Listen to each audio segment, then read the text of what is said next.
يا زين، زينو، تعا يا مو. نعم ماما. تعا يا مو، جبت لك لبس العيد، خذ قيسهم. يلا رح قيسهم، سلتياتك يا مو. أنا أصلا ما فعلت آخذك معي لأني بعرف قياسك، قيسهم أكيد رح يعجبوك.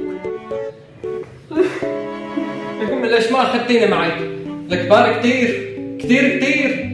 لك أنا أصلا الحق علي إني بشتري لك، يعني جبت لك إياهم كبار شوي مشان يكفوك سنتين ثلاثة وعشرة، يعني شو فيها إذا كبار شوي؟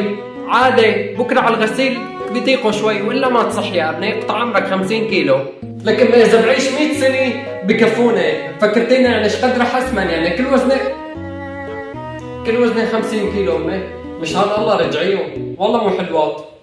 بدك تلبسهم بالصرماي، بالصرماي بدك تلبسهم، لك تقبر عيون امك ما احلاها تطلي.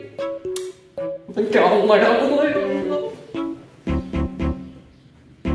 اصدقائي بتمنى يكون عجبكم الفيديو، لا تنسوا تبعتوا الفيديو للوالدة وتقولوا لها خفي علينا يا مو، والله هي الحركات بطلت، وحطوا لنا لايك واشتراك بالقناة، بحبكم.